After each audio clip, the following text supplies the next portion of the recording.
বর্তমানে আমি আছি পদ্মা নদীতে। আর চাঁদপুর যে জন্য বিখ্যাত, অর্থাৎ পদ্মা রূপালী ইলিশ, এই মাছ কিন্তু এই নদী থেকে ধরা হয়।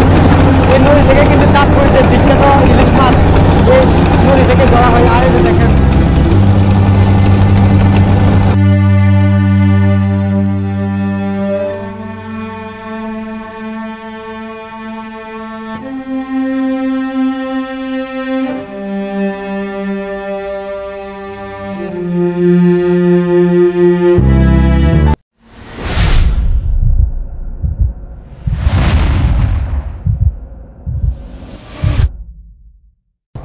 আসসালামু আলাইকুম, hello everyone, welcome to my new blog video, my self Ibrahim Khalil.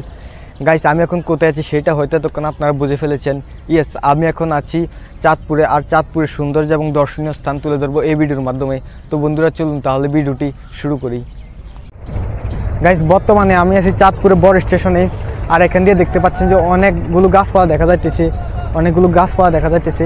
আর এই দিক দিয়ে যদি আপনারা দেখেন তাহলে দেখবেন যে নদী দেখা যাইতেছে। আর ওই দূরে নৌকা, তারপর জাহাজ, এগুলো দেখা যাইতেছে। আর এখন আমরা নৌকা দিয়ে ঘুরতে যাব এই মিনি কক্সবাজার এবং 3 নদীর মোহনা দেখতে।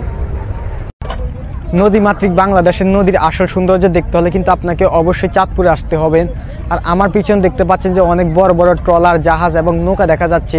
আর এই নৌকা দিয়েই কিন্তু এখন আমরা যাব চাঁদপুরের 3 নদীর মোহনা, অর্থাৎ পদ্মা, মেঘনা এবং ডাকাতিয়া নদীর মিলনস্থল এবং চাঁদপুরে মিনি কক্সবাজার দেখতে। গাইস, দেখতে পাচ্ছেন যে আমরা এখন আছি নৌকার মধ্যে। আর এটা হচ্ছে মেঘনা নদী আর সামনে হচ্ছে পদ্মা নদী। আর আমরা কিন্তু ডাকাতিয়া নদী রেলে এসেছি।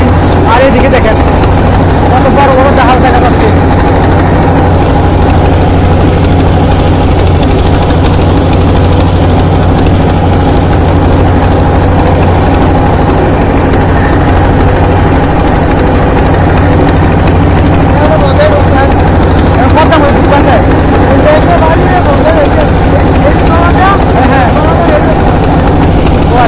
এটা কি নদী? এটাই না এটা? আমরা এখন আছি 3 নদীর মোহনায়। এই যে দেখতে পাচ্ছেন,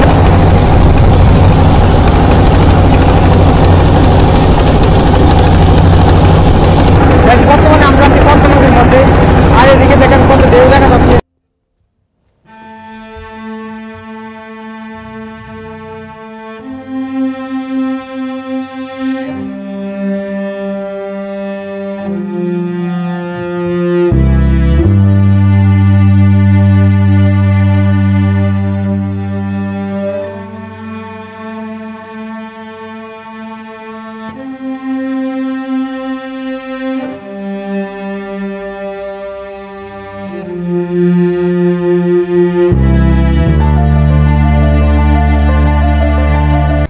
গাইস, ফাইনালি আমরা চলে আসলাম মিনি কক্সবাজারে। আর এদিকে দেখতে পাচ্ছেন যে অনেক ট্রলার দেখা যাচ্ছে, অনেক ট্রলার এবং নৌকা দেখা যাচ্ছে। আর এদিকে দেখেন, আপনারা মোটামুটি কক্সবাজার একটা ফিল পাবেন এইদিকে আসলে।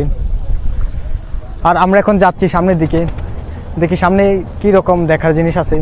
আর এদিকে যেটা দেখতে পাচ্ছেন, এই যে আমরা ঠিক এইখান থেকে গাছপালাগুলো দেখা যাচ্ছে যে একদম পিছন থেকে আমরা বড় স্টেশন থেকে কেন এসেছি।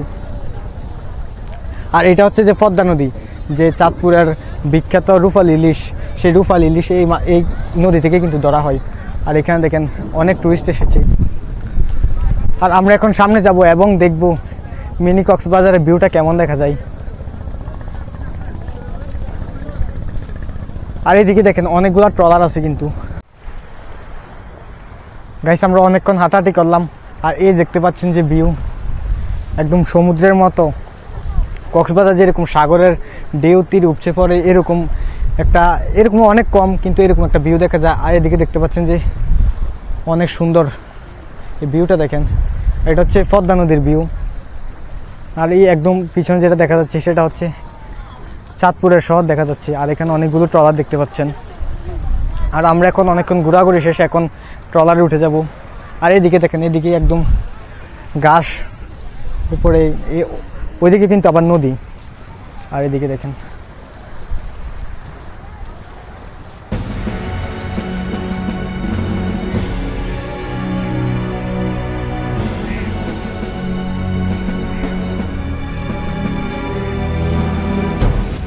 গাইস আমি এখন আছি রক্তধারা স্মৃতিসৌধের সামনে। আর এই রক্তধারা স্মৃতিসৌধের কিন্তু একটি ইতিহাস আছে। 1971 সালে স্বাধীনতা যুদ্ধের সময় পাকিস্তানি হানাদার বাহিনী 3 নদী মোহনা এবং বড় স্টেশনে কয়েকটি টর্চার সেল তৈরি করে। আর এই টর্চার সেলগুলোর মধ্যে চাঁদপুরের স্বাধীনতাকামী মানুষদেরকে তারা অত্যাচার এবং নির্যাতন করত। তাদের এই টর্চার সেলে যারা শহীদ হয়েছেন তাদের স্মরণেই 2011 সালে চাঁদপুরের বড় স্টেশনে এই স্মৃতিসৌধটি নির্মাণ করা হয়েছে।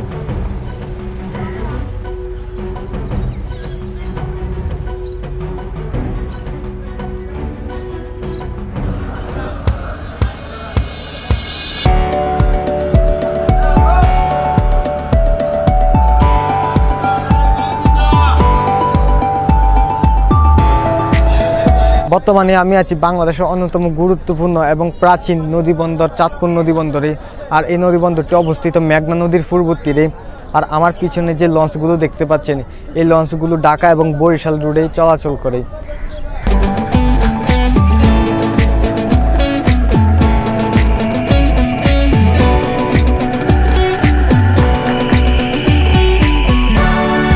গাইস চাঁদপুরের নদীবন্দর দেখা শেষে আমরা এখন যাচ্ছি মাছ বাজারে।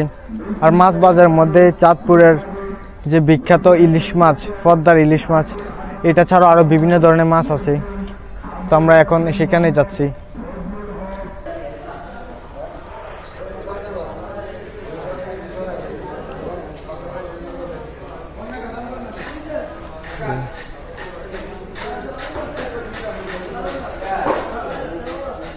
চাচা এর দাম কত?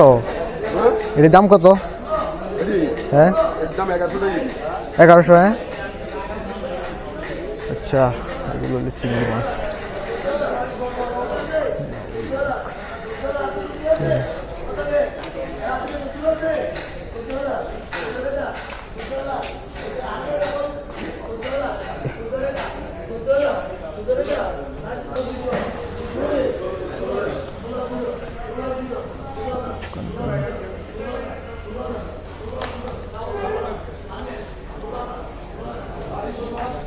ভাইয়া ইয়া ইলিশের দাম কত? এর দাম হলো আমরা 300 টাকা কেজি। 300? হ্যাঁ আচ্ছা।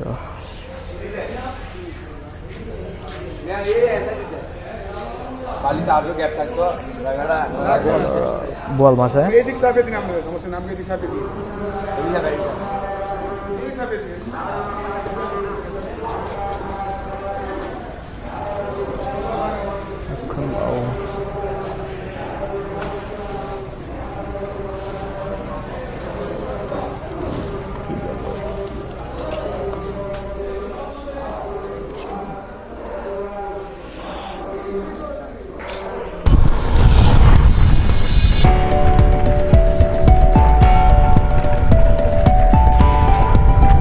গাইস আমরা এখন আছি চাঁদপুরের যে কালীবাড়িতে, এটা বড় স্টেশন থেকে অল্প একটু দূরে।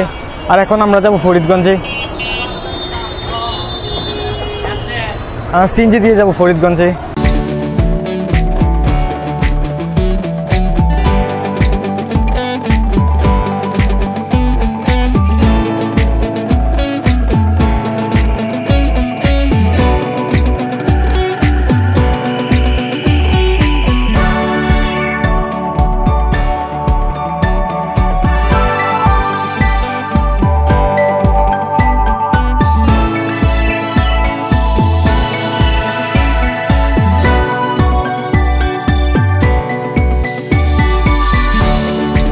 গাইস বর্তমানে আমি আছি চাঁদপুর জেলার ফরিদগঞ্জে অবস্থিত লোহাগড় গ্রামের লোহাগড় মঠের সামনে। আর আমার পিছনে দেখতে পাচ্ছেন 3টি মঠ আছে। আর এই জায়গাটা মূলত ছিল জমিদার বাড়ি। জমিদার পরিবারের 2 ছেলে লোহা এবং গড়ের নাম অনুযায়ী এই গ্রামের নামকরণ করা হয় লোহাগড় গ্রাম। তারপর এই গ্রামের নামের সাথে মিল রেখে তাদের স্থাপত্যশৈলীর নামকরণ করা হয় লোহাগড় মঠ।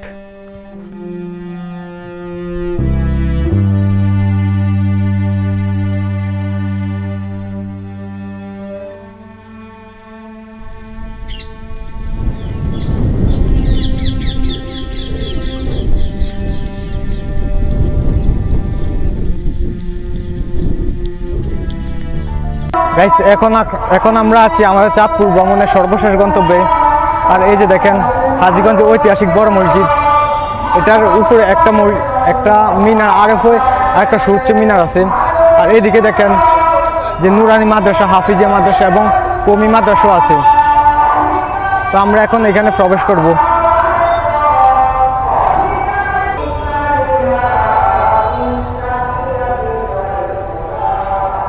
গাইস, এটার ইন্টেরিয়রটা দেখুন কত বিশাল এবং কত সুন্দর।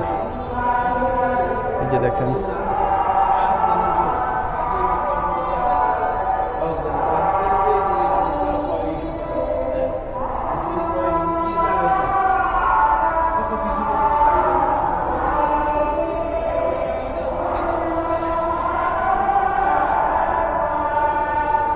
এটা কত বিশাল দেখুন এবং কত সুন্দর।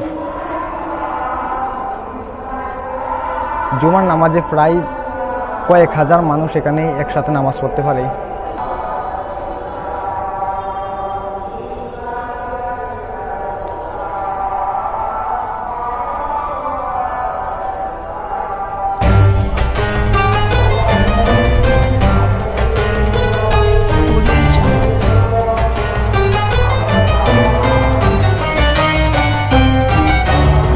বর্তমানে আমি আছি চাঁদপুরে হাজীগঞ্জে উপজেলার হাজীগঞ্জ বড় মসজিদের সামনে। আর এই মসজিদটি অবস্থিত হাজীগঞ্জ বাজারের মধ্যে। এই মসজিদের অসাধারণ স্থাপত্যশৈলী এবং সৌন্দর্য যে কাউকে মুগ্ধ করে। এই মসজিদটি নির্মিত হয়েছে 1931 সালে এবং এই মসজিদটি উপমহাদেশের অন্যতম একটি বড় মসজিদ হিসেবে গণিত হয়ে আসছে।